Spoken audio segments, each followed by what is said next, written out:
ইয়েমেনের হুতি গোষ্ঠীর ক্ষেপণাস্ত্র হামলায় নাস্তানাবুদ দখলদার ইসরায়েল। শত চেষ্টা করেও থামাতে পারছে না এই ক্ষেপণাস্ত্র ঝড়, আর তাতেই দেখা দিচ্ছে ইসরায়েলের মাথা নত করার সম্ভাবনা। অবশেষে কি তাহলে সত্যিই সমূলে নির্মূল হতে যাচ্ছে এই বর্বর জাতি?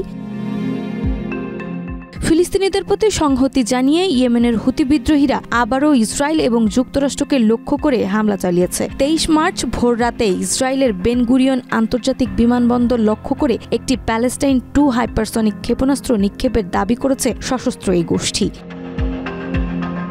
হুতিদের সামরিক মুখপাত্র ইয়াহিয়া সারি জানান, হামলা সফলভাবে তাদের নির্ধারিত লক্ষ্যবস্তুতে আঘাত এনেছে। একই সঙ্গে মার্কিন বিমানবাহী রণতরী USS হ্যারি ট্রুম্যান এবং আশেপাশের বেশ কয়েকটি মার্কিন যুদ্ধজাহাজেও ক্ষেপণাস্ত্র ও ড্রোন হামলা চালানো হয়েছে বলে দাবি করেছে হুতি গোষ্ঠী।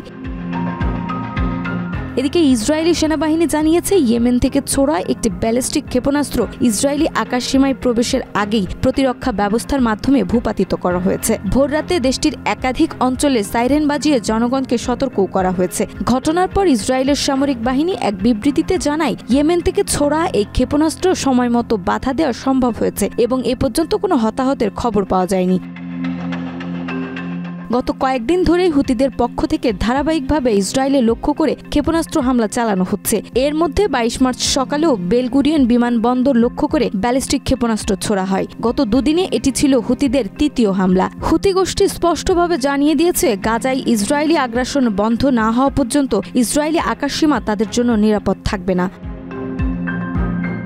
অন্যদিকে যুক্তরাষ্ট্র জানিয়েছে, হুতিদের এই হামলায় এখন পর্যন্ত কোনো ক্ষয়ক্ষতি হয়নি। তবে উত্তেজনা বৃদ্ধি পাওয়ায় সম্প্রতি যুক্তরাষ্ট্র ইয়েমেনে হুতি অবস্থানে জোরালো পাল্টা হামলা শুরু করেছে। এ প্রসঙ্গে মার্কিন প্রেসিডেন্ট ডোনাল্ড ট্রাম্প হুতিদের সম্পূর্ণ নির্মূলের হুঁশিয়ারি দিয়ে বলেছেন, তাদের সহায়তার জন্য ইরানকেও জবাবদিহির মুখে পড়তে হবে।